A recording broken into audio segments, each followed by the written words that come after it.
Well, I can tell you, Arthur, that firefighters are still working at dousing hot spots at these fires. As fires, they consumed 4 buildings in downtown Brandon, 3 businesses and an affordable housing complex. And at this point, we're really no closer to knowing what started these fires. We did pose that question to Brandon fire officials yesterday. They say a preliminary investigation into these fires is underway. However, we're no closer to finding out what actually caused this massive blaze. It all started around noon local time on Saturday when firefighters responded to a fire in a local business. The embers and the ash from that fire ended up lighting 3 other buildings, like I said, including this affordable housing complex on fire.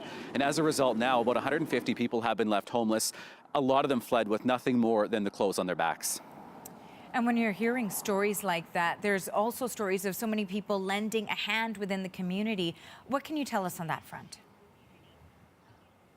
Yeah, I can tell you that donations started to be collected here behind me at St. Matthew's Church yesterday, and they actually had to stop accepting donations after about an hour because so many people had stepped up, and that really just goes to show just how devastating this fire has been and how many people it's affected. I mean, it's affected not only just the people that were directly affected and that lost their homes, but I've been hearing a lot of stories of people who have stories they've either worked at some of these businesses or they know people that work at these businesses and that live in this building or the owners. So it really has touched the entire city and not just the people directly affected. And officials just opened up the church this morning to start sorting through these donations and to start distributing them a little bit later on today.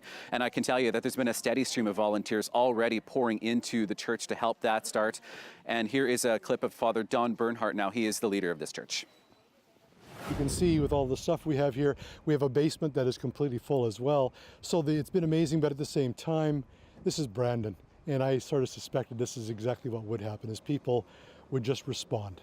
People here care about each other at a very deep level, and when there's a need, they just respond. You don't have to ask twice. And so we're expecting the evacuees to come here and start, by the busload, start picking up some of these clothing and item donations to help start rebuilding some of what they lost.